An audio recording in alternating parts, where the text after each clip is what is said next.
Hello all, welcome to Real Talk with Rambling Canuck. Today I'm going to give my thoughts on the sub that went down to explore the Titanic and never returned. I'm not going to sit here and speculate on what could have happened because we have a pretty good idea now what happened. Um, we don't know at what point of the excursion it happened. We just know it was Sunday morning, roughly. And I'm not going to get into the controversy. I'm not going to get into all that garbage.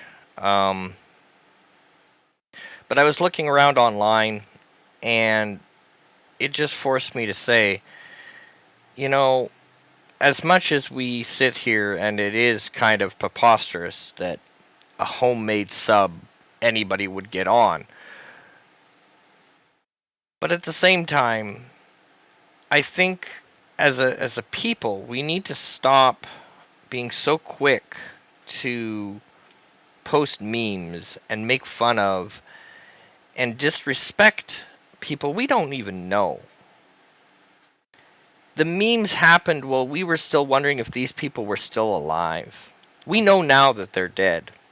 They died instantly as the submarine was crushed at crush depth. So we know that now.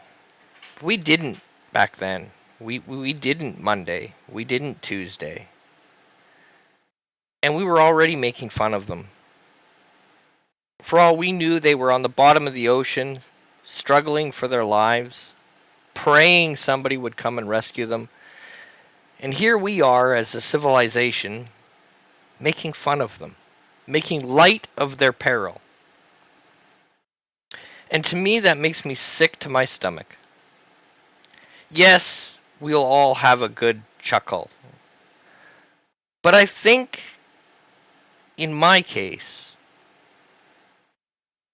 I put the blame at the CEO. I put the blame on the company for ever allowing this sub to leave a boat, for ever allowing anybody to get on board. It wasn't safe. There were concerns going into this. It wasn't safe. And just like the Titanic, I think that there's going to be a parallel with this. I think there's going to be more regulations because there isn't a lot right now for underwater discovery or underwater excursion. There isn't a lot of regulations.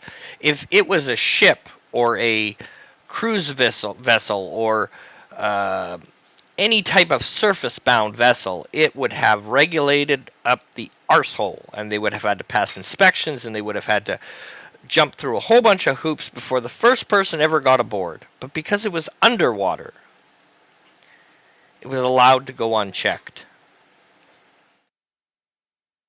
And so I think we all need to just take a minute and realize that 5 people died. Whether we agree with their choices, whether we think that they were smart for doing so or stupid for doing so, is irrelevant. At the bottom of the ocean, there are now 5 more people dead.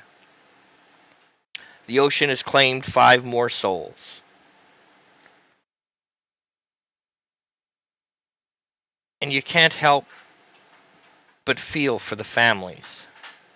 For the 19-year-old boy who was going on an excursion with his father, only never to return.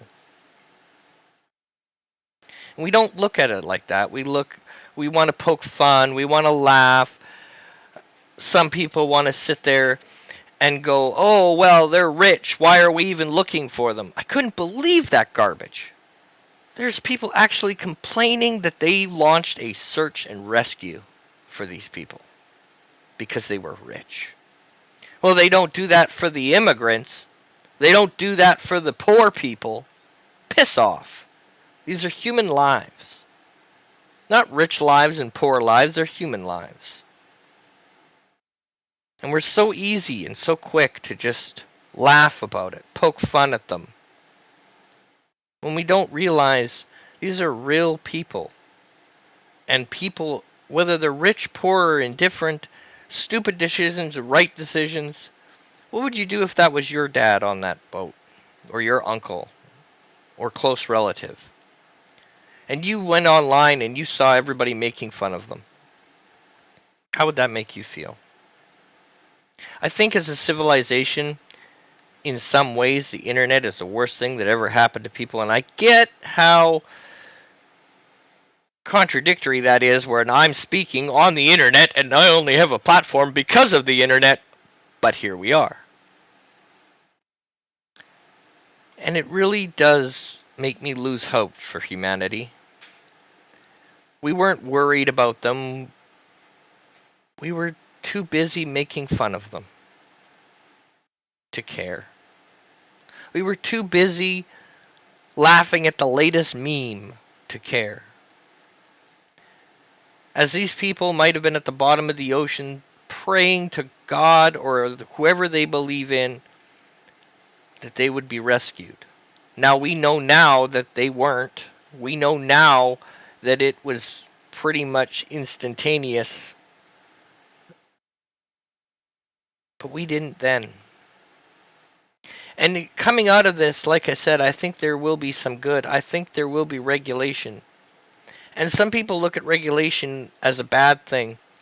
I look at it as a good thing. After the Titanic sank, there were major reforms to what cruise ships had to do, what ocean liners had to do at the time, because they weren't called cruise ships, they were ocean liners. And it was for the betterment and made ocean travel safer. And I think coming out of this, if nothing else, we owe it to them to make sure that there are regulations and there are safety protocols put in place to make sure that this does not happen again.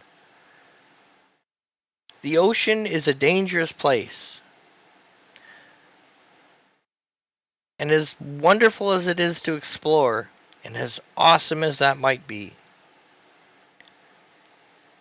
we really need to stop, pause, and treat it as the danger that it is, and be respectful of its danger. Mariners for years have learned this lesson the hard way, and today we learned it again. So to those families, my condolences. And to everyone else, maybe take a moment and think when you see an event like this, what would you do if that was your family in that predicament? Would you laugh? Would you joke about it? Maybe later. Or would you be scared and worried for them? This has been Rambling Canuck. Till next time, take her easy, folks.